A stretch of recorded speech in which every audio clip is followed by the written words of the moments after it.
Good morning बच्चों। आज हमें कंट्रोलिंग चैप्टर का रिवीजन करना है, तो शुरू करते हैं। कंट्रोलिंग, और वो कह रहा है जी management is proactive as well as reactive. Management वैसे तो प्रोएक्टिव होती है कि गलती ना हो, गलती ना हो, गलती ना हो, लेकिन अगर हो भी जाए तो मैनेजमेंट रिएक्टिव भी होती है। यानी कि अब अगर गलती हो गई तो उसके बाद हमारे पास स्कोप है कि हम अपनी गलती को क्या कर सके, सुधार सके। ठीक है ना, करेक्टिव एक्शन ले सके, ताकि जो मिस्टेक हम अभी क्या करके आए हैं, कमिट करके आए हैं, वो फ्यूचर में वापस से रिपीट ना हो। ठीक है ना। कोई भी ऑर्गेनाइजेशन हो, कोई भी ऑर्गेनाइजेशन, वो एग्जिस्ट करता है अपने कुछ ना कुछ ऑब्जेक्टिव को अचीव करने के लिए। ये हमने सबसे शुरू में भी देखा था कि जैसे हॉस्पिटल है, हॉस्पिटल, तो हॉस्पिटल का मकसद क्या है, पेशेंट्स को ट्रीट करना। एक फैक्ट्री का मकसद क्या है, उसका ऑब्जेक्टिव क्या है, प्रोडक्शन को इंक्रीज करके सेल्स करना। ठीक है ना। एक रिलीजियस इंस्टीट्यूशंस है, कोई भी हो सकता है वो रिलीजियस इंस्टीट्यूशन का मकसद क्या है, उनका ऑब्जेक्टिव क्या है, ज्यादा से ज्यादा लोगों को कनेक्ट करना। ठीक है ना। तो हर एक ऑर्गेनाइजेशन का अपना कुछ ना कुछ गोल होता है, कुछ पर्पस होता है, कोई तो ऑब्जेक्टिव रहते हैं उनके। कंट्रोलिंग फंक्शन ये चेक करता है कि जो उस ऑर्गेनाइजेशन ने अपने ऑब्जेक्टिव सेट किए थे, क्या उसके अकॉर्डिंग वो जो ऑब्जेक्टिव है हम अचीव कर रहे हैं या नहीं कर रहे हैं। कहने का मतलब ये है कि हम राइट ट्रैक पे हैं या नहीं है, कहीं हम अपने ट्रैक से डेविएट तो नहीं हो गए। कंट्रोलिंग का मीनिंग क्या है बच्चों? कंट्रोलिंग का मीनिंग बहुत सिंपल है। क्या करना होता है अपने को, देखो सब कंट्रोलिंग की प्रोसेस ही देखो तो उसी से कंट्रोलिंग का मीनिंग निकल जाएगा।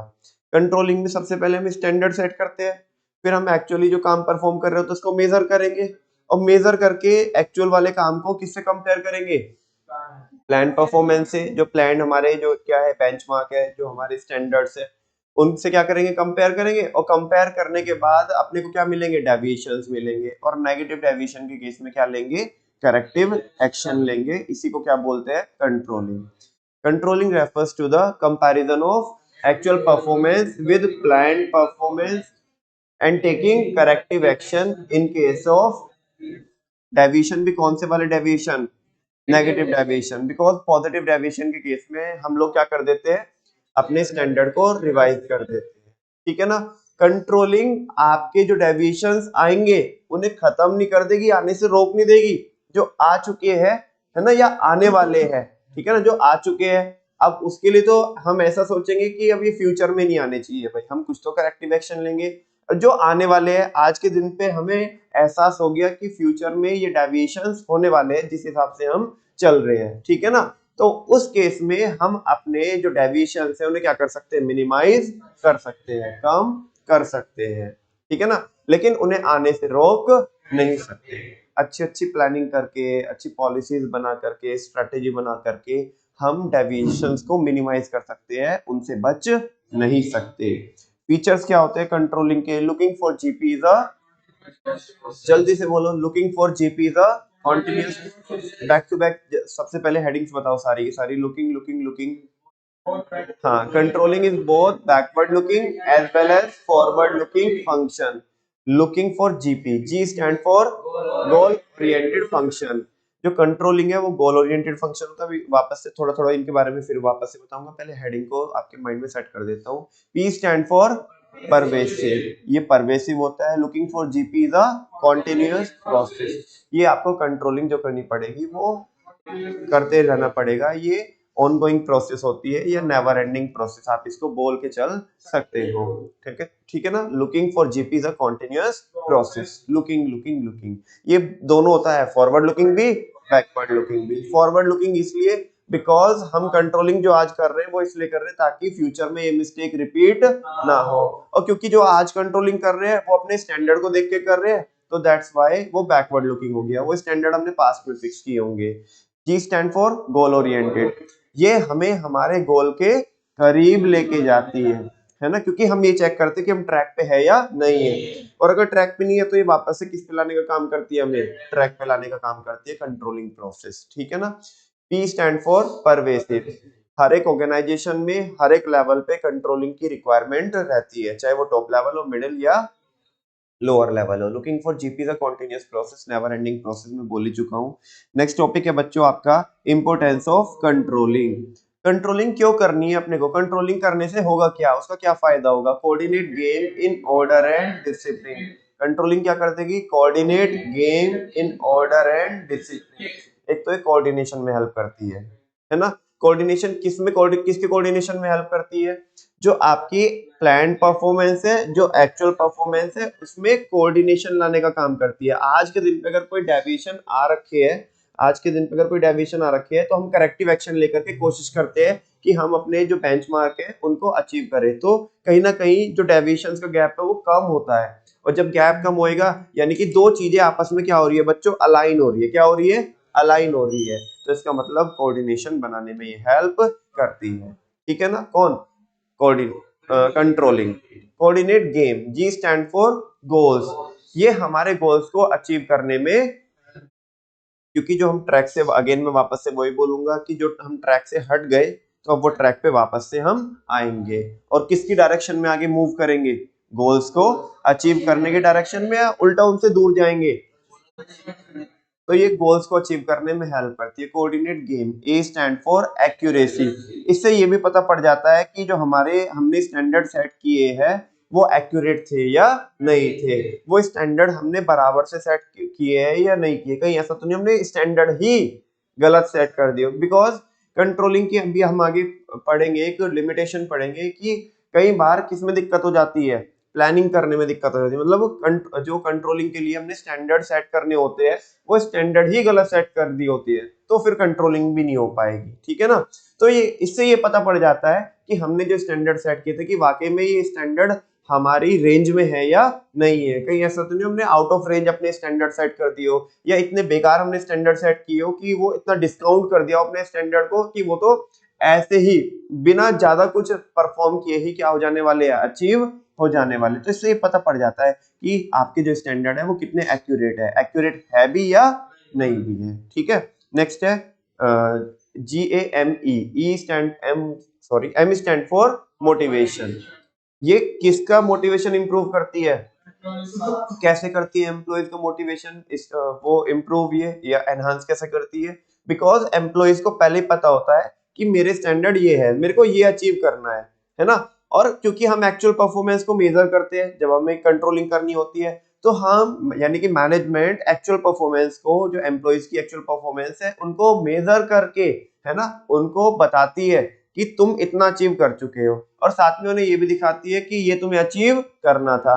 तो जब एम्प्लॉइज को ही पता रहता है तो एम्प्लॉइज को इस चीज का मोटिवेशन रहेगा कि भाई अभी मेरी मंजिल मेरे को अचीव नहीं हुई है, मैं अपनी मंजिल पे पहुंचा नहीं हूँ। तो वो हमेशा कि नहीं मेरे को तो यहाँ तक जाना है, अभी तो मैं यहीं तक आया हूँ, ठीक है ना, तो मेरे को और आगे भी जाना है, अभी रुकना नहीं है। बिकॉज और उसे ये भी, इस बात का भी पता है कि जहां तक मेरे को जाना है, जिस मंजिल पे मेरे को जाना है, अगर मैं वहां पे नहीं पहुंचा तो शायद मेरे ऊपर पीनल एक्शन लिया जा सकता है। ठीक है ना। भाई मेरी प्रमोशन रुक जाएगी, मेरा सैलरी हाइक रुक जाएगा, मेरा ट्रांसफर किया जा सकता है, ठीक है ना, इनफैक्ट डिमोशन हो सकता है मेरा। तो उसे बहुत सारे फैक्टर जो पॉजिटिव होते हैं और नेगेटिव होते हैं वो माइंड में कंसिडर करके चलता है। तो वो चीज उसे क्या करने का काम करती है? मोटिवेट करने का काम करती है कि मेरे को रुकना नहीं है, अभी मेरे को मेरे मंजिल पे जाना है। ठीक है ना। तो improve employees motivation. Coordinate game, E stand for, E stand for, M हो गया ना, ई स्टैंड फॉर, बोलो सारे बच्चे। नहीं, शुरू से बोलो एक बार। कोऑर्डिनेट, अरे उसकी पूरी हेडिंग तो बोल दो। Helps in maintaining coordination. Coordinate game, G stand for goal, help in achieving goals, G for goals हो गया। ए स्टैंड फॉर एक्यूरेसी, हाँ जी, helps in judging the accuracy of standard. M stand for motivation, हाँ, improve employees motivation. And E stand for, नहीं आ रहा mind में, मेरे भी माइंड से स्किप हो रहा है, कोई तो याद दिला दो जल्दी से।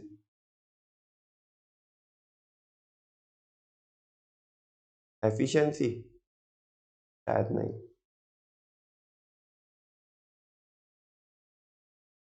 बिल्कुल सही, making efficient use of resources.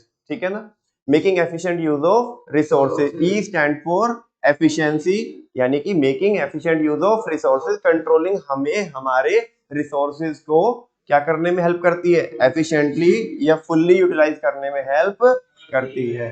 कैसे? क्योंकि जो हमारे टारगेट अचीव नहीं हो पा रहे, हम अपने ट्रैक पे नहीं है, और ट्रैक पे नहीं है तो कहीं ना कहीं हमारे रिसोर्सेज क्या हो रहे हैं, वेस्ट हो रहे हैं।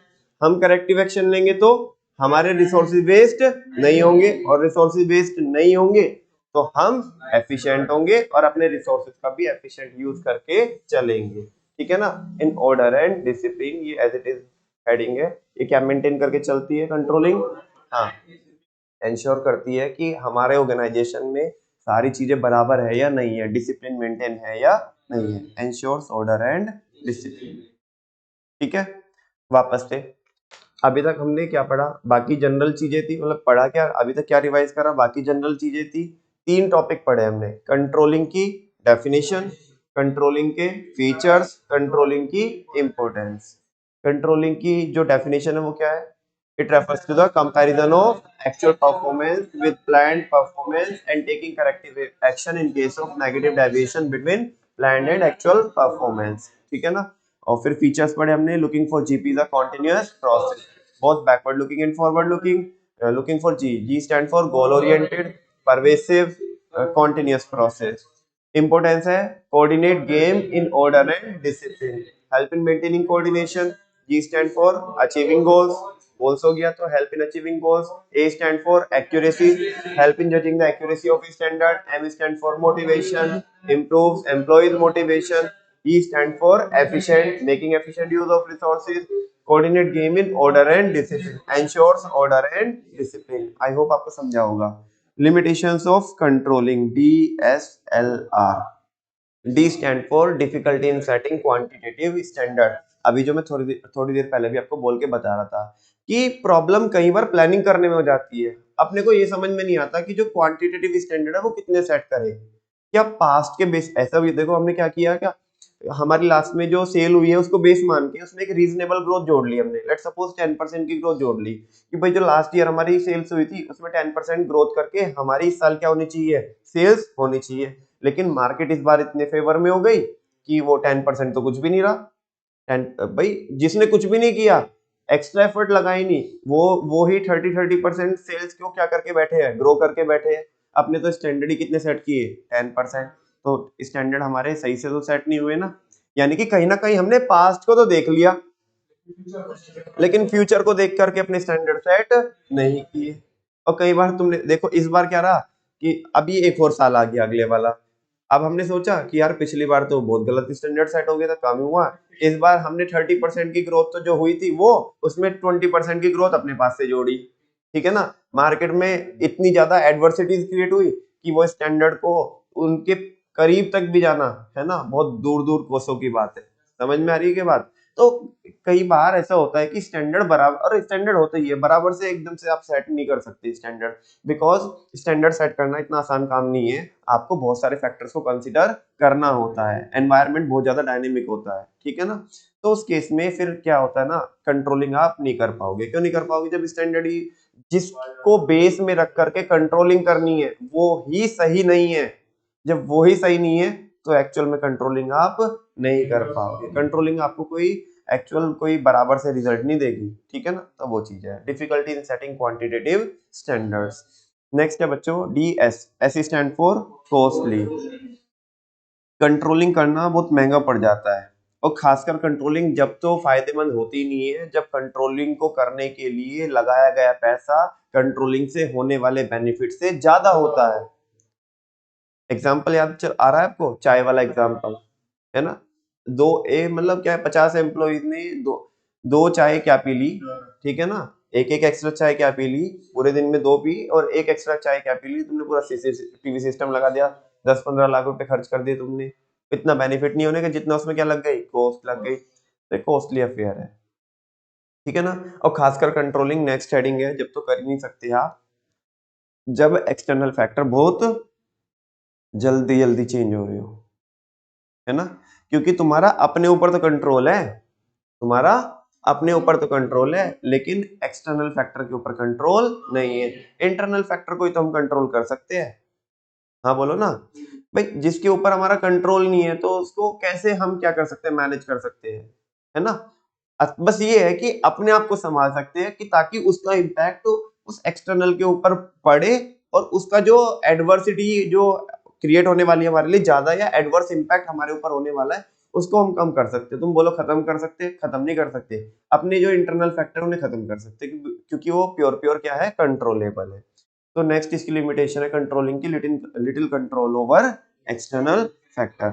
ये लिटिल कंट्रोल होता है हमारा किसके ऊपर, एक्सटर्नल फैक्टर के ऊपर, तो उस केस में कंट्रोलिंग आप नहीं कर पाओगे, ठीक है ना।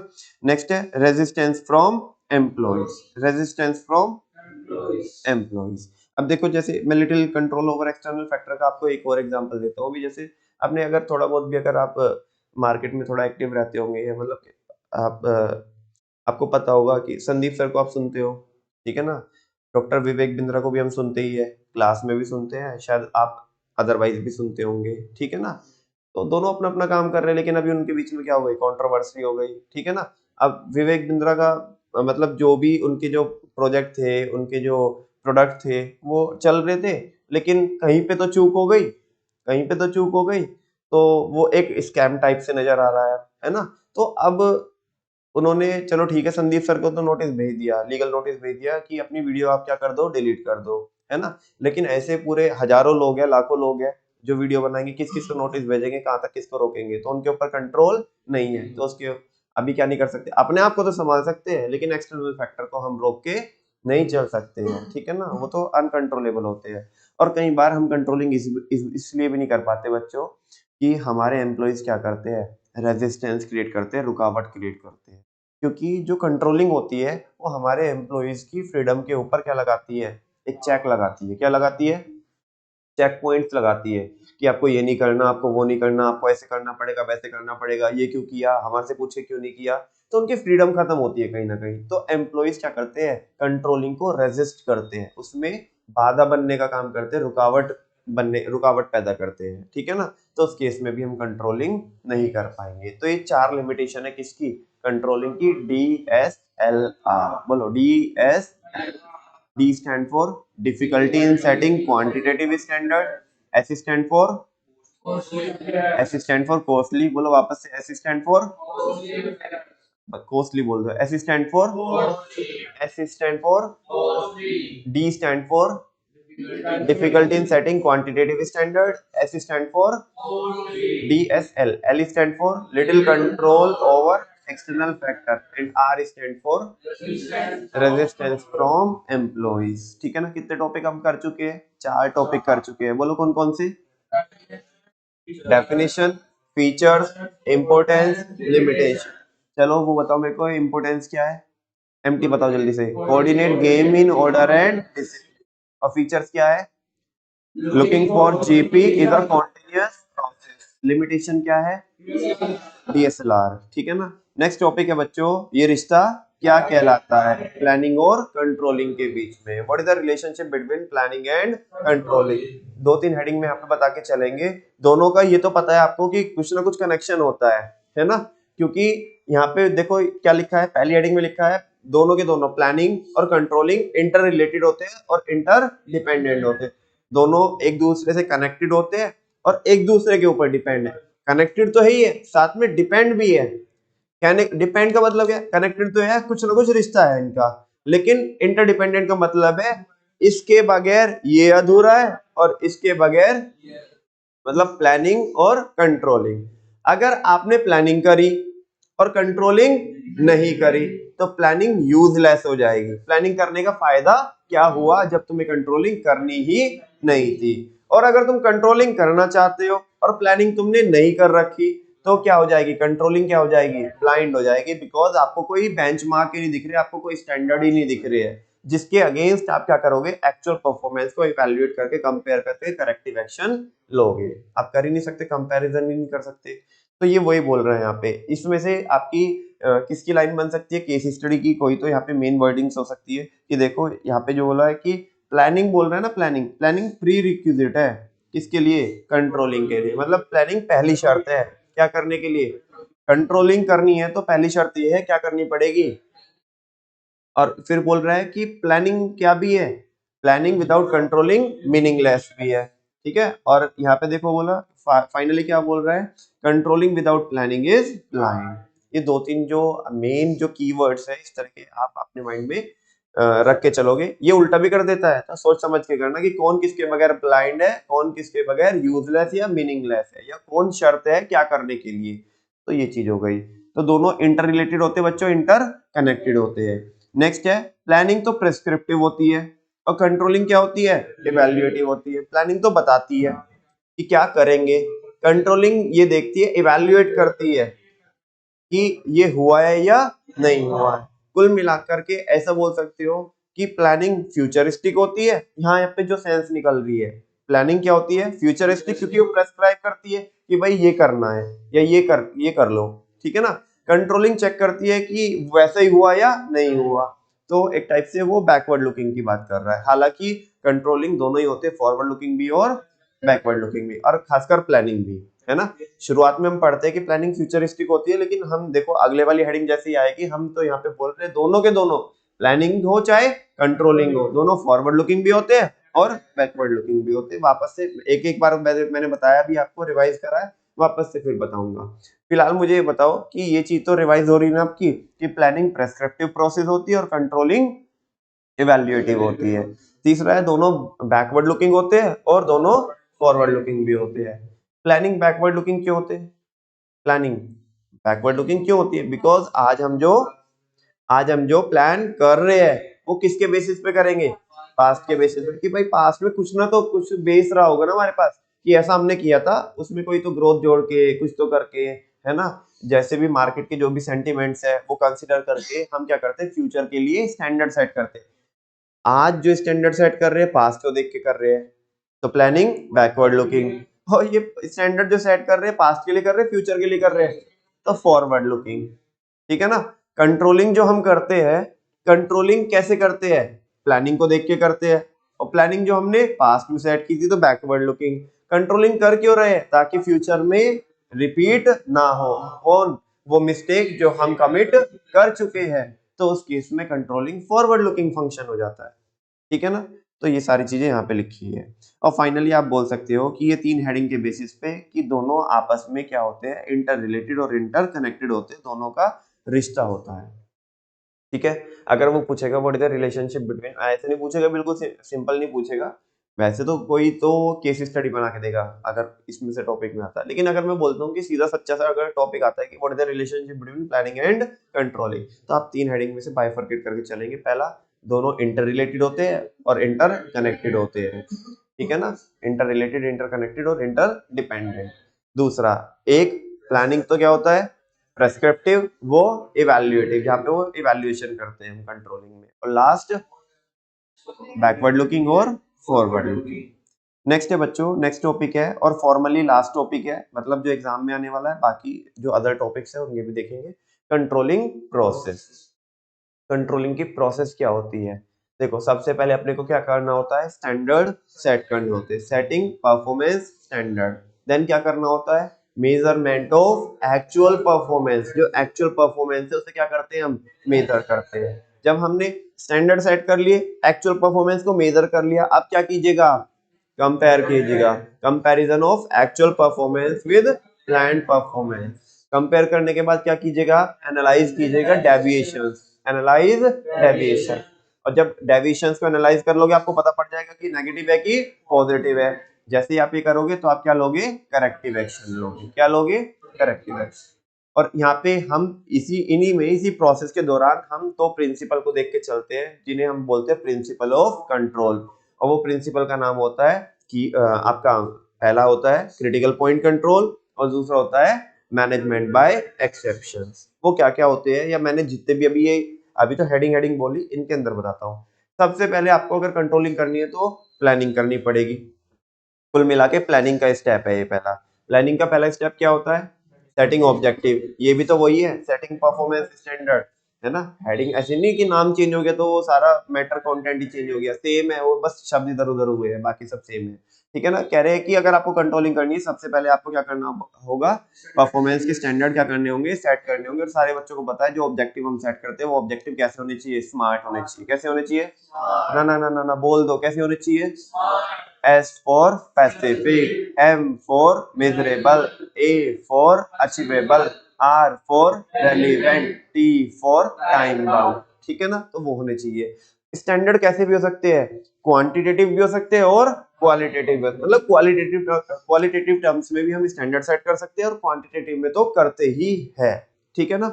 आगे नेक्स्ट क्या है बच्चों, ये जैसे यहाँ पे थोड़ा बता रहा है कि जैसे हम जो क्वांटिटेटिव स्टैंडर्ड है उनको हम कैसे सेट कर सकते हैं कि हमें कितनी सेल करनी है, कितनी यूनिट प्रोड्यूस करनी है। ठीक है, हमारे को फंड्स कितने एलोकेट करने हैं अलग अलग डिपार्टमेंट को, रेवेन्यू कितना हमें जनरेट करना है, तो वो सारी चीजें जहाँ पे नंबर आ रहे हैं वो क्वांटिटेटिव स्टैंडर्ड है। कई बार जो स्टैंडर्ड होते हैं वो हम क्वालिटेटिव में भी करते हैं कि जैसे अपने को अपनी गुडविल को क्या करना है, इम्प्रूव करना है। हालांकि गुडविल को मेजर नहीं किया जा सकता लेकिन फिर भी अकाउंटेंसी में करते हैं, और जो करते हैं वो भी कोई एग्जैक्ट तरीका नहीं है, ऐसा नहीं कि बिल्कुल वो गुडविल उतनी ही आएगी, अलग अलग मेथड से निकालते तो अलग अलग आती है। तो इसीलिए तो बोल रहे हैं कि खास देखो सुनो, जो चीज क्वांटिटेटिवली एक्सप्रेस हो सकती है उसी को सेट करने में दिक्कत है। हम पढ़ के आए ना अभी कि जो चीज क्वांटिटेटिवली सेट की जा सकती है उसी को सेट करने में दिक्कत होती है। ये तो क्वालिटेटिव है, क्वालिटेटिव को हम किस में एक्सप्रेस कर रहे हैं, क्वांटिटेटिव में। तो उसमें तो बहुत ज्यादा क्या रहते हैं, कॉन्फ्लिक्ट रहते हैं, बहुत ज्यादा डिफरेंसेस रहते हैं, है ना। अच्छा बच्चों, स्टैंडर्ड आपके फ्लेक्सिबल भी होने चाहिए ताकि जैसे ही एनवायरनमेंट डायनामिक हो, चेंज हो, तो उसमें आप आपके जो स्टैंडर्ड्स है, जो बेंचमार्क्स है, उन्हें क्या कर सको, थोड़ा बहुत क्या कर सको, चेंज करके उन्हें आप इम्प्लीमेंट या उन्हें मतलब एक टाइप से उन्हें एक्टिवेट कर सको। ऐसा ना हो कि एनवायरनमेंट चेंज हो गया और वो उनकी रिलायबिलिटी क्या हो गई, खत्म हो गई। नेक्स्ट है आपको एक्चुअल परफॉर्मेंस को क्या करना होगा, मेजर करना होगा। अब सुनो ना, जो एक्चुअल परफॉर्मेंस को मेजर करना है अपने को, एक्चुअल परफॉर्मेंस को हम मेजर कर सकते हैं बहुत सारे तरीके से। जैसे हम जो टेक्निक पढ़ के आते हैं कंट्रोलिंग की, वो यहाँ पे तो काम में आएगी। जैसे मैं आपको बोल रहा कि नाम आ सकते हैं कि दो चार नाम पूछ सकता है कि बताओ एक्चुअल परफॉर्मेंस को कैसे मेजर करेंगे। जैसे पर्सनल ऑब्जर्वेशन से कर सकते हैं, है ना, पर्सनल ऑब्जर्वेशन अपने सामने काम करा करके, अपनी देख रेख में काम करा करके। दूसरा फिजिकल वेरिफिकेशन कैश का कर सकते हैं और इन्वेंट्री का कर सकते हैं। सैंपल चेकिंग कर सकते हैं, सैंपल चेकिंग किसी भी चीज की हो सकती है। रिपोर्ट के थ्रू आप क्या कर सकते हो, एक्चुअल परफॉर्मेंस को मेजर कर सकते हो। और जो परफॉर्मेंस है, परफॉर्मेंस को उसी यूनिट में मेजर करनी चाहिए आपने जिस यूनिट में आपने क्या किए, स्टैंडर्ड सेट किए। वो मिल्क वाला एग्जांपल याद आ रहा है कि स्टैंडर्ड तो सेट कर ले लीटर में, फिर मेजर कर रहे हो किलो में। वैसा नहीं करने का, सेम में करने का, उससे आसानी रहेगी। ठीक है ना। और ये बोल रहा है कि जो आप एक्चुअल परफॉर्मेंस को मेजर करोगे वो ऑब्जेक्टिव और रिलायबल तरीके से क्या करके चलोगे, मेजर करके चलोगे। क्यों ऐसा, क्यों, क्योंकि अगर तुम उसमें क्या करोगे, मैनिपुलेशन करोगे, कहीं ना कहीं तुम बायस्ड हो जाओगे, है ना, अपने पर्पस के लिए कि भाई लेट सपोज मेरी कंट्रोलिंग हो रही है ना, तो मेरी कंट्रोलिंग हो रही है तो मेरे को एक्चुअल परफॉर्मेंस को मेजर करने के लिए नहीं बोलना चाहिए। मैं तो अपनी एक्चुअल परफॉर्मेंस को अप टू द मार्क ही क्या करूंगा, मेजर करूंगा ना। किसी थर्ड पार्टी से कि मेरी एक्चुअल परफॉर्मेंस को क्या कराना चाहिए, मेजर कराना चाहिए, तो वो रिलायबल तरीके से मेजर करेगा, ऑब्जेक्टिव होकर के, मतलब अनबाइज्ड तरीके से मेरी परफॉर्मेंस को मेजर करेगा। मैं तुम्हें तुम्हारी परफॉर्मेंस मेजर करने बोलूं, है ना, तो क्या होगा, तुम तो अपनी परफॉर्मेंस को 100% ही बताओगे ना। समझ में आ रही ना बात। वैसा तो ये सारी चीजें मैंने यहाँ पे बताई। आप किससे भी कर सकते हो एक्चुअल परफॉर्मेंस को मेजर। कुछ नई टेक्निक भी है जो हम पढ़ के भी आए, ROI से कर सकते हैं। किससे कर सकते हैं, लास्ट वाले बुलेट में लिखा है। रेशियो एनालिसिस से कर सकते हैं। किससे कर सकते हैं, रेशियो एनालिसिस वगैरह से, है ना। और भी टेक्निक्स होती है, ब्रेक इवन से कर सकते हो। अरे अब तो समझ में आता होगा ना तुम्हें कि कैसे कर सकते हैं, एक्चुअल परफॉर्मेंस को मेजर भी कर सकते हैं और कंट्रोल भी कर सकते हैं। ठीक है ना। जीपी रेशियो हो गई, एनपी रेशियो हो गई, डेट इक्विटी रेशियो हो गया, मतलब वो सारे रेशियो, प्रोप्राइटरी रेशियो, है ना, आपके अगर ओवरऑल ऊपर ऊपर से आप बोलो तो सोल्वेंसी रेशियो, ठीक है ना, प्रॉफिटेबिलिटी रेशियो, लिक्विडिटी रेशियो और आपके टर्नओवर रेशियो। ठीक है ना। तो उनसे भी आप एक्चुअल परफॉर्मेंस को मेजर करके कंट्रोल कर सकते हो। नेक्स्ट है, जब आपने एक्चुअल परफॉर्मेंस को मेजर कर ली, अभी क्या करने का, आपको कंपेयर करने का। ठीक है ना, एक्चुअल परफॉर्मेंस को किससे, प्लान से। और आपको वो पता पड़ेंगे डेविएशन। डेविएशन दो टाइप के हो सकते हैं, पॉजिटिव डेविएशन और नेगेटिव डेविएशन। जो आपने सोचा था उससे बेहतर कर पाए आप तो पॉजिटिव डेविएशन, जो सोचा था वैसा नहीं कर पाए तो नेगेटिव डेविएशन। पॉजिटिव डेविएशन के केस में क्या करना होता है बच्चों, अपने को करेक्टिव एक्शन लेना होता है कि वो स्टैंडर्ड को रिवाइज करना होता है। स्टैंडर्ड को रिवाइज करना होता है, जबकि नेगेटिव डेविएशन में अपने को क्या करके चलना होता है, करेक्टिव एक्शन लेना होता है। आपको एक ख्याल रखना चाहिए बच्चों, अगर आपकी एक्चुअल परफॉर्मेंस मैच कर जाए किससे, प्लान्ड परफॉर्मेंस से, तो हर एक चीज किसमें है, कंट्रोल में, और कंट्रोलिंग की प्रोसेस यहीं पे खत्म हो जाएगी।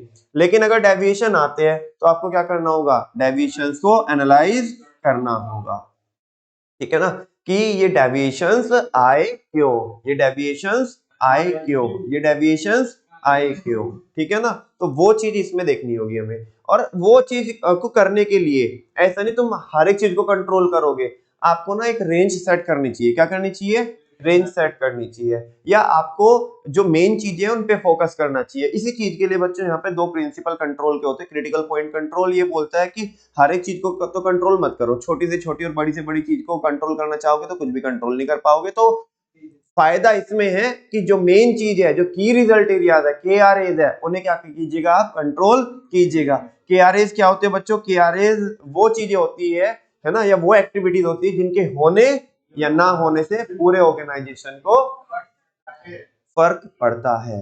बात समझ में आ रही है। लेकिन जिनके होने या ना होने से कोई फर्क नहीं पड़ता, वो KRAs नहीं होते, उन्हें छोड़ के चलो, आप मेन चीजों को फोकस करो, मेन चीजों को फोकस करो। समझ में आ रही है बात। अगर आपके पोस्टल चार्जेस चेंजेस हो रहे हैं, उनमें चेंजेस हो रहा है, और आपकी लेबर कॉस्ट में चेंज हो रहा है, तो पोस्टल चार्जेस को छोड़ो, वो पिद्दी है, लेबर कॉस्ट पे ध्यान दो। लेकिन अभी इसमें और इसे एक्सटेंड करते हैं। नेक्स्ट आता है जो आपका प्रिंसिपल है, वो मैनेजमेंट बाय एक्सेप्शन। कंट्रोल तो करना है की रिजल्ट एरियाज को, लेकिन उन्हें भी एक्सेप्शनली करेंगे, उनमें भी एक रेंज सेट कर लो, उनमें भी क्या कर लो, रेंज सेट कर लो, कि भाई अगर लेबर कॉस्ट 2% तक चेंज होगी ना, तो ये तो नॉर्मल है, मार्केट में इतने चेंजेस होते रहते हैं, इसके बाहर जाएगी तो हम कंट्रोल करेंगे। ऐसा बोलता है मैनेजमेंट बाय एक्सेप्शन, जिसको हम कंट्रोल बाय एक्सेप्शन भी बोलते हैं, ठीक है ना। एंड फाइनली बच्चों हमने क्या लेना होता है, करेक्टिव एक्शन लेना होता है। क्या लेना होता है, करेक्टिव एक्शन लेना होता है, ताकि फ्यूचर में ये मिस्टेक जो हम कमिट कर चुके हैं वो रिपीट ना हो, ठीक है, ये चीज है। अब यहाँ पे एक टॉपिक ऐसे भी पूछ सकते हैं आपको कि कुछ कॉज बता दो डेविएशन के, और उस केस में आप करेक्टिव एक्शन क्या लोगे वो बता दो। तो कॉज ऑफ डेविएशन क्या होगी, जैसे मैंने 4-5 एग्जांपल यहाँ पे लिखे हैं। डिफेक्टिव मटेरियल है तो क्या करो, जो क्वालिटी है वो चेंज करो, आप सप्लायर चेंज करो। जब आपका जो डिफेक्टिव मटेरियल आ रहा है तो सप्लायर चेंज कर दो। मशीनरी डिफेक्टिव है या तो उसे क्या कराओ, रिपेयर कराओ, और अगर रिपेयर नहीं हो सकती है तो रिप्लेस करो। टेक्नोलॉजी क्या हो गई, आउटडेटेड हो गई, तो अपग्रेड कराओ टेक्नोलॉजी को। आपकी प्रोसेस डिफेक्टिव है तो प्रोसेस को क्या करो, आप प्रोसेस को एफिशिएंट बनाओ या उसे प्रोसेस को मॉडिफाई करो, ठीक है ना, नई पॉलिसीज बनाओ, नई प्रोसेसेस क्रिएट करो, ठीक है। अगर वर्किंग कंडीशन क्या है, खराब है, तो वर्किंग कंडीशंस को सही करो, साफ सफाई रखाओ, वेंटिलेशन फैसिलिटीज, बैठने के लिए फैसिलिटीज प्रॉपर, जो भी हमारे एम्प्लॉइज को चाहिए तो वो सब अरेंज कराओ, उनका बंदोबस्त कराओ।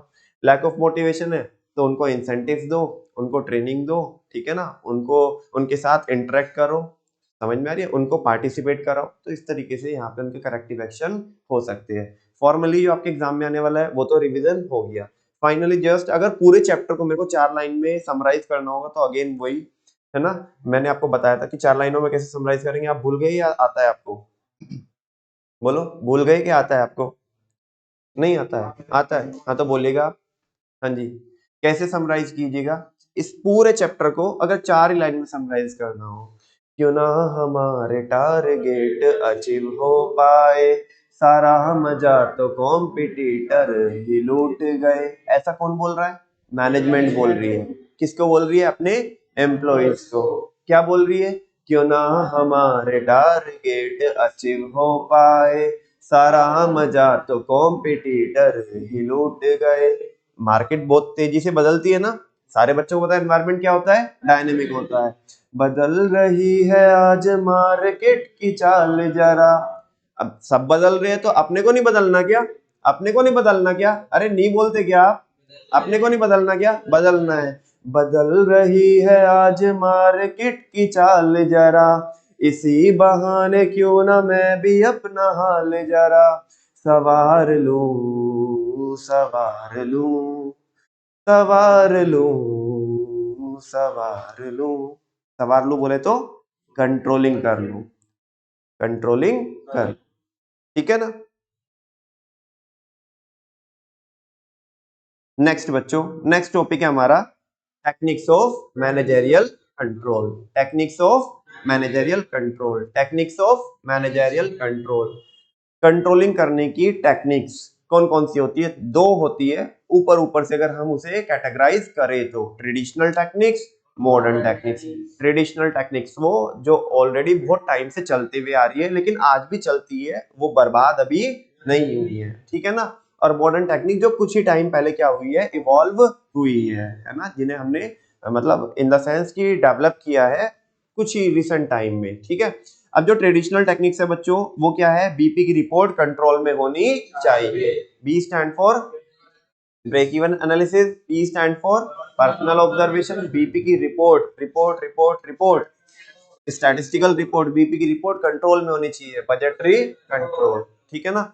ब्रेक इवन एनालिसिस आपको ये बोलता है, ये एनालिसिस बताता है कि हे ऊपर वाले, बस इतना रेवेन्यू जनरेट करा देना कि अपनी कम से कम क्या रिकवर हो जाए, कॉस्ट रिकवर हो जाए, ज्यादा अपने को कुछ मांगता नहीं है, ठीक है ना, उतना करा देना बस जितना हमारा खर्चा लगा है ना, ऐसा ना हो कि घर से भी देना पड़े। तो ये एनालिसिस काफी हेल्प करता है एक बिजनेस ऑर्गेनाइजेशन को स्टार्टिंग फेज में, ठीक है ना, कि एटलीस्ट मेरे को इतने की तो सेल करनी है तभी मैं ऑपरेट कर पाऊंगा, अदरवाइज मार्केट से मेरे को मैं मार्केट में ज्यादा दिन टिक नहीं पाऊंगा।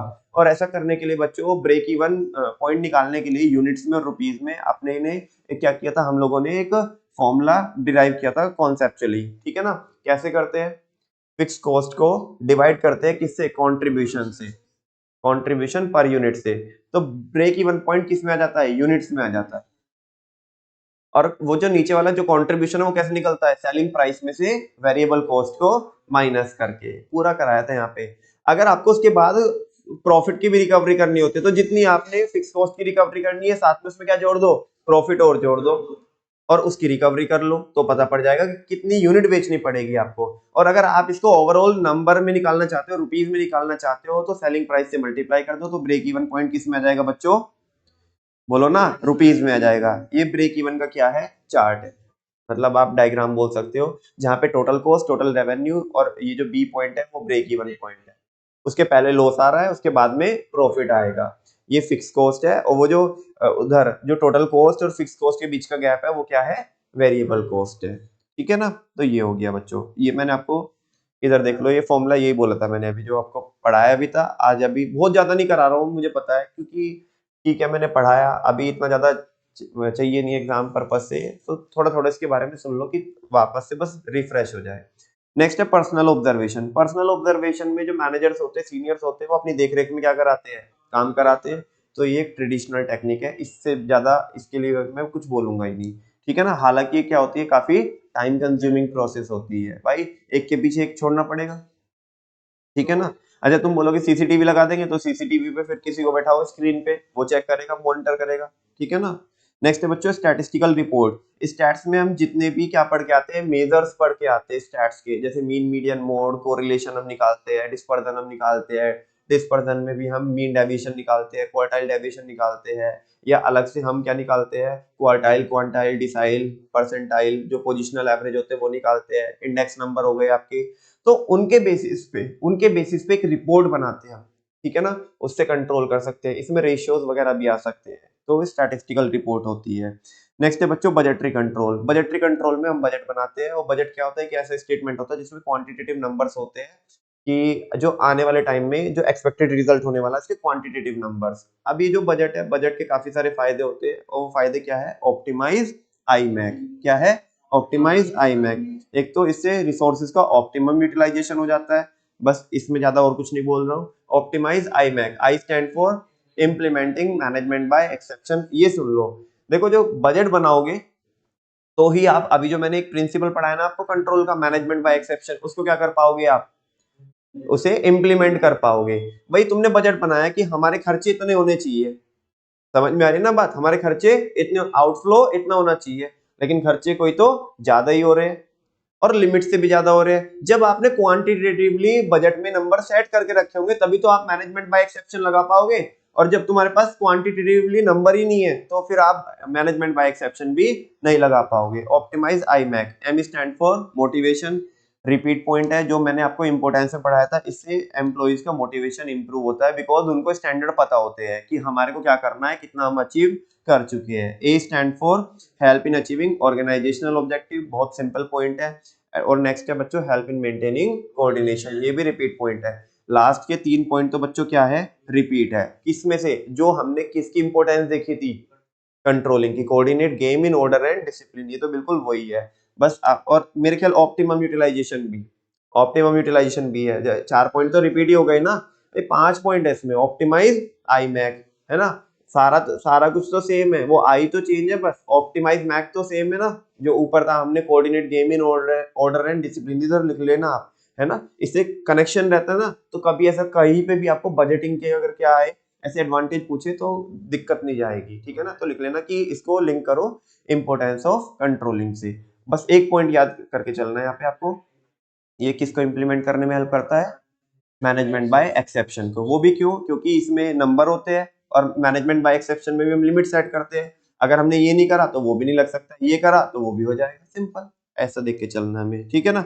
अब बच्चों कई तरह के बजट होते हैं। कैपिटल बजट होता है, कैपिटल बजट मतलब हम लॉन्ग टर्म में कितना पैसा लगाने वाले हैं। कहने का मतलब ये है कि डेट कितना रखने वाले हैं, इक्विटी कितना रखने वाले हैं, ओवरऑल हमारी कैपिटल स्ट्रक्चर में पैसा कितना रहेगा, तो कैपिटल बजट हो गया। रिसर्च एंड डेवलपमेंट में कितना खर्च करने वाले हैं, वो R&D बजट हो गया। मटेरियल बजट कि हमारी जो क्वांटिटी, जो हम क्वांटिटी है, ठीक है ना, और जो कॉस्ट है, कितना प्रोडक्शन करेंगे हम और वो उसकी कॉस्ट कितनी आएगी, वो मटेरियल बजट हो गया। कितनी यूनिट प्रोड्यूस करेंगे, वो है आपका प्रोडक्शन बजट। और कितनी यूनिट आप बेचेंगे, वो है आपका सेल्स बजट। और कैश बजट भी हो सकता है कि कहाँ कहाँ से कितना कितना पैसा आने वाला है अपने को, और कितना कितना पैसा हम खर्च करने वाले हैं। इनफ्लोज एंड आउटफ्लोज का जो स्टेटमेंट होता है उसे कैश बजट बोलते हैं, ठीक है ना। नेक्स्ट है बच्चों, नेक्स्ट टॉपिक है अभी मॉडर्न टेक्निक्स। मॉडर्न टेक्निक्स है एमआरपी की रिटर्न को सिस्टम से एनालाइज करो। M stand for, M for management audit, R for responsibility accounting, P for PERT and CPM। MRP की रिटर्न ऑन इन्वेस्टमेंट, MRP की return को सिस्टम, मैनेजमेंट इंफॉर्मेशन सिस्टम से analyse करो, ratio analysis, ठीक है ना। मैनेजमेंट ऑडिट, ये management का ही ऑडिट होता है। अभी तक तो मैनेजमेंट कंट्रोलिंग कर रही थी, अभी मैनेजमेंट की ही कंट्रोलिंग हो गई, वो हो गया मैनेजमेंट ऑडिट। क्योंकि यहाँ पे अगर हम इन्हें सही कर देंगे तो आगे सब कुछ सही हो जाएंगे। हाँ बोलो ना, अरे मैनेजमेंट के ही स्क्रू क्या कर दिए हमने, टाइट कर दिए, तो आगे तो सब सही चलेंगे ना, ठीक है ना। तो मैनेजमेंट ऑडिट ये एक सेपरेट एक्टिविटी होती है बिल्कुल, जहाँ पे कोई एक तो इंडिपेंडेंट पर्सन आकर के मैनेजमेंट को इवेल्युएट करता है, ठीक है ना। तो ये मैनेजमेंट ऑडिट होता है। देखो पहले बुलेट में देख लो, सिस्टमेटिक अप्रेजल होता है ओवरऑल परफॉर्मेंस का मैनेजमेंट की। इससे इफेक्टिवनेस और एफिशिएंसी का पता चलता है कि मैनेजमेंट कितनी इफेक्टिव है और कितनी एफिशिएंट है, और कहाँ पे कमी चल रही है वो कमियों का पता पड़ जाता है। इसके फायदे क्या है, डाइस, एक तो इससे डेफिशिएंसी पता पड़ जाएगी कि कहाँ पे कमी चल रही है। दूसरा, इससे कंट्रोल सिस्टम और बेहतर हो जाएगा, क्योंकि इनके स्क्रू टाइट कर दिए तो आगे सब सही हो जाएंगे, क्योंकि यही तो कंट्रोलिंग करने वाले हैं और इन्हीं की कंट्रोलिंग हो गई तो सब सही चलेंगे। नेक्स्ट है कोऑर्डिनेशन इंप्रूव कर सकते हैं, वो रिपीट पॉइंट है। और इससे हम एनवायरमेंटल चेंजेस को भी क्या करके चल सकते हैं, डील करके चल सकते हैं। कैसे, क्यों, हम ये देखेंगे ना, मान ले मैनेजमेंट ने कोई पॉलिसी बना रखी है और एनवायरमेंट चेंज हो रखा है, वो पॉलिसी इररेलेवेंट है, इररेलेवेंट। मैनेजमेंट तो बोल रही है नहीं नहीं हमारी पॉलिसी बढ़िया है, लेकिन ऑडिटर ने आके बताया ये तुम्हारी पॉलिसी क्या है, बेकार है, एनवायरमेंट क्या हो चुका है, चेंज हो चुका है, तो इस पॉलिसी को क्या करो, चेंज करो। समझ में आ रही है ना। तो इससे आप एनवायरमेंटल चेंजेस जो हो रहे हैं उनसे भी डील करके चल सकते हो। ये फायदा होता है किसका, मैनेजमेंट ऑडिट का। याद है आपको किसका एग्जांपल दिया था, वो उत्तराखंड में जाके हम लोगों ने वो एक कंपनी का एग्जांपल दिया था आपको, जो वो अचार पापड़ के लिए रॉ मटेरियल वगैरह वाला एग्जांपल दिया था, अगर आपको याद हो तो, ठीक है ना। तो ये चीज है dice. D stand for deficiency, I stand for improving क्या कंट्रोल सिस्टम, और सी स्टैंड फॉर आपका कोऑर्डिनेशन, कोऑर्डिनेशन मेंटेन करता है, and E stand for environmental changes को क्या कर चलता है, डील करके चलता है, ठीक है। नेक्स्ट बच्चों, रिस्पॉन्सिबिलिटी अकाउंटिंग। यहाँ पे क्या होता है, जो डिफरेंट डिफरेंट डिपार्टमेंट्स होते हैं, डिफरेंट डिफरेंट हमारी डिविजन्स होती है, सेक्शन सब सेक्शंस होते हैं, उनको हम रिस्पॉन्सिबिलिटी सेंटर के जैसा ट्रीट करते हैं कि भाई तुम्हारी इस काम को करने की रिस्पॉन्सिबिलिटी है। जैसे सेल्स है, सेल्स क्या हो गया, अपना रेवेन्यू सेंटर हो गया, जो सेल्स डिपार्टमेंट हो गया। प्रोडक्शन डिपार्टमेंट अपना कॉस्ट सेंटर हो गया। एक अलग से ही हमने एक डिपार्टमेंट बना के रखा जो इन्वेस्टमेंट करते हैं हमारे बिहाफ पे, तो वो इन्वेस्टमेंट सेंटर हो गया। जैसे आपका मार्केटिंग है, मार्केटिंग ठीक है ना, तो मार्केटिंग आपका रेवेन्यू भी हो गया, और आपका जो सेल्स है तो सेल्स से क्या भी आता है, प्रॉफिट भी आता है। या मैंने रिपेयर वाले का एग्जांपल दिया था, एक रिपेयर डिपार्टमेंट है हमारा अलग से, वो बिलिंग करता है तो प्रॉफिट सेंटर है। तो इस तरीके से हम अलग अलग क्या बना देते हैं, रेस्पॉन्सिबिलिटी सेंटर बना देते हैं। तो 4 तरह के सेंटर्स होते हैं, cost centre, investment centre, revenue centre और प्रॉफिट सेंटर, जिसे हम क्या बोलते हैं, CIRP। ठीक है ना, इनके बारे में आपको मोटे मोटे तौर पर मैं बता चुका हूँ। नेक्स्ट है बच्चों PERT एंड CPM। ये प्रोजेक्ट मैनेजमेंट की टेक्निक्स होती है जहां पे हम टाइमिंग एस्टिमेट करते हैं। बहुत ज्यादा कुछ नहीं बोल रहा हूँ, डिटेल में अगर आपको देखना है तो अलग से ही मैंने इसको रिकॉर्ड करके अलग से भी डाला हुआ है PERT एंड CPM को। यहाँ पे हम 3 टाइमिंग एस्टिमेट करते हैं, एक तो ऑप्टिमिस्टिक टाइम, एक पेसिमिस्टिक टाइम और एक मोस्ट लाइकली टाइम। ऑप्टिमिस्टिक सब कुछ अच्छा रहा तो कम से कम टाइम में, कितने टाइम में हो जाएगा प्रोजेक्ट पूरा, और पेसिमिस्टिक सारी चीजें अड़चने आई तो कितने टाइम में होगा, और मोस्ट लाइकली में क्या होता है कि नॉर्मल नॉर्मल चलेगा तो कितने टाइम में हो जाने वाला है। ठीक है ना, ये ऐसे प्रोजेक्ट के लिए हम एस्टिमेट करते हैं टाइमिंग जो हम पहली बार कर रहे हैं। ठीक है ना, पार्ट में क्या करते हैं, जो पहली बार जो नया प्रोजेक्ट कर रहे हैं, राम मंदिर का एग्जांपल दिया था मैंने आपको। ठीक है ना, CPM ऐसे प्रोजेक्ट, मतलब पर्ट की लॉन्ग फॉर्म भी बता दो। पर्ट की लॉन्ग फॉर्म होती है programme evaluation and review technique. ठीक है ना, CPM क्या होता है, क्रिटिकल पाथ मेथड। वो प्रोजेक्ट हमने पहले भी किए होते क्रिटिकल पाथ में, लेकिन अभी क्या है कि थोड़ा बहुत चेंजेस उसमें हो सकता है। ठीक है ना, जैसे रोड वगैरह, हाईवे वगैरह हो गए, तो उसके एग्जांपल मैंने आपको दिया था यहाँ पे। ठीक है ना, लेकिन CPM में हम एक ही टाइमिंग क्या करते हैं, एस्टिमेट करते हैं, बिकॉज उसका पहले कुछ ना कुछ हमें क्या रहता है, अंदाजा रहता है। और इसमें कॉस्ट की भी कंसिडरेशन को हम लेके चलते हैं कि कॉस्ट कितनी आएगी, किसमें, CPM में। तो ये सारी चीजें मैंने आपको बता दी बच्चों। मुझे पता है मैं बहुत तेजी स्पीड से बता रहा हूँ, है ना। जो लास्ट वाला जो पोर्शन है, मैंने पहले वाला बहुत डिटेल में करा है रिवीजन, ये बहुत ऊपर ऊपर से करा रहा हूँ। ठीक है ना, जरूरत नहीं है ना उसकी, तो that's why. Return on investment सारे बच्चों को पता है, ROI कमाने की परसेंटेज बताता है कि प्रोजेक्ट में कितना पैसा लगा करके कितना परसेंट आपने बनाया है। कैसे निकालते हैं, earning before interest and tax upon capital employed into 100। ठीक है ना, ये इसमें और ज्यादा अभी मैं कुछ नहीं बोल रहा हूँ, आगे पार्ट बी में बताऊंगा। अगर डिटेल में देखना है तो अगेन मैं कह रहा हूँ कि सारे लेक्चर अपलोडेड है, वहां से देख लेना। नेक्स्ट है मैनेजमेंट इंफॉर्मेशन सिस्टम। ये एक ऐसा सॉफ्टवेयर होता है जो मैनेजमेंट को, क्योंकि मैनेजमेंट के पास टाइम नहीं है ना, उनको एक फ्लैश समरी देता है ना, फ्लैश रिपोर्ट देता है ना, up to the date, online, real time, up to date, और वो भी रेलिवेंट इंफॉर्मेशन देता है। जो आपको चाहिए वो सारी इंफॉर्मेशन ये मैनेजमेंट को देता है, ताकि मैनेजमेंट टाइमली क्या ले सके, डिसीजन ले सके। ठीक है ना, तो ये चीज हो गई। इसके MIS के एडवांटेज क्या है, reduced MPC provide quality information. एक तो किसमें हेल्प करता है, मैनेजमेंट को भर भर के इंफॉर्मेशन नहीं आएगी, एक तो फिल्टर होकर इंफॉर्मेशन आएगी, तो जो ओवरलोड है किसका, मैनेजर्स का, वो क्या हो जाएगा, कम हो जाएगा। दूसरा, इंफॉर्मेशन को मैनेज कर सकते हैं, हमारे क्लाउड में सारा डेटा क्या है, मेंटेन है। बेटा तुम देख लो, तुम्हारे को एक फाइल मेंटेन करने बोलते नहीं कर सकते, लेकिन तुम देखो ना, ज्यादा ही दूर क्यों जाते हो, तुम अपने सोशल मीडिया का एग्जांपल ले लो ना, तुम्हारे इंस्टाग्राम का और तुम्हारे किसका, आपके फेसबुक वगैरह अकाउंट का तुम वो एग्जांपल लो, वो सारी चीजें कितने अच्छे से मेंटेन करके चलता है। तुम्हारा बर्थडे आएगा तो नोटिफिकेशन देगा, तुमने कोई पोस्ट शेयर की 4-5 साल पहले या बर्थडे पे, तो उसकी मेमोरी दिखाएगा कि आज भी शेयर करनी है क्या, है ना। तुम्हें कोई भी, हाँ तुम्हें कोई भी अपना क्या करना हो, वो इंस्टाग्राम में वो स्टोरी सेव हो जाती है, वो पूरा मेंटेन करके चलते, कहाँ कहाँ पे कैसे कैसे हाइलाइट्स वगैरह होते हैं, तुम्हारी उसमें पोस्ट वगैरह सारी रहती है, कितना अच्छे से मेंटेन करके चलता है। तो ऐसी MIS है।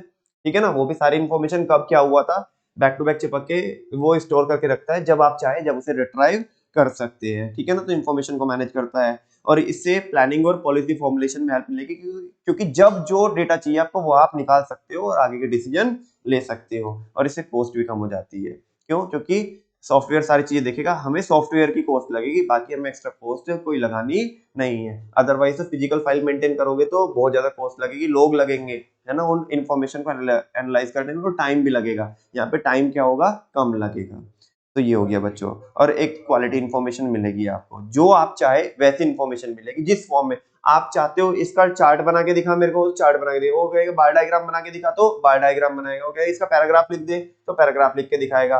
वो लगे इसे शॉर्ट कर दे, इसमें की पॉइंट्स निकाल दे, तो वो वैसा निकाल देगा। वो तो फिल्टर लगते हैं, सारे बच्चों को पता है कि जब आप परचेजिंग करते हो, लेट सपोज अमेजोन में, तो आप फिल्टर डाल डाल के करते हो ना, इससे ऊपर वाली रेंज के दिखा, इस ब्रांड के दिखा, इनका कंपैरिजन करके दिखा, तो फिल्टर मार मार के जो आप चाहते हो वैसे निकाल सकते हो। और लास्ट है बच्चों रेशियो एनालिसिस, है ना। यहाँ पे हम कुछ रेशियोज होते हैं जिनकी हेल्प से हम क्या करते हैं, एनालाइज करते हैं, कंट्रोलिंग करते हैं। और कितने रेशियोज होते हैं? 4 होते हैं, जिसको हम स्प्लिट बोलते हैं। Solvency ratios, profitability ratios, liquidity ratios और आपके टर्नओवर रेशियोज। जो आपके सॉल्वेंसी रेशियोज होते हैं लॉन्ग टर्म सॉल्वेंसी बताते हैं, जैसे debt equity ratio, proprietary ratio हो गया, इंटरेस्ट कवरेज रेशियो हो गया। आज बिल्कुल भी नहीं बता रहा हूँ ये क्या होते हैं, बहुत डिटेल में बताया था आपको। प्रॉफिटेबिलिटी रेशियो जो आपको आपके बिजनेस की प्रॉफिटेबिलिटी बताते हैं, GP ratio, NP ratio, ROI या आरओसीई। नेक्स्ट है टर्नओवर रेशियो, जो आपकी ऑपरेशन जो आप चल रहे हैं उनकी एफिशिएंसी और इफेक्टिवनेस बताते हैं कि कितना आप मतलब वो कर दोगे, कितनी बार रोटेशन कर दोगे आप, ठीक है ना। जैसे कि data turnover ratio, inventory turnover ratio, creditor turnover ratio. और लास्ट है बच्चों आपका लिक्विडिटी रेशियो, जिनसे शॉर्ट टर्म की लिक्विडिटी पता चलती है, शॉर्ट टर्म की सॉल्वेंसी पता चलती है। जैसे कि यहाँ पे हम क्या निकालते हैं, करंट रेशियो निकालते हैं, क्विक रेशियो निकालते हैं। इसी के साथ साथ बच्चों हमारा ये एक्सटेंडेड चैप्टर भी क्या हो जाता है, इसका रिविजन खत्म हो जाता है। Thank you very much. कल से हम क्या करने वाले हैं, पार्ट बी स्टार्ट करने वाले हैं, ठीक है ना। और पार्ट बी में सबसे पहले बहुत प्यारा सा चैप्टर पढ़ेंगे, कंज्यूमर प्रोटेक्शन, ठीक है जी।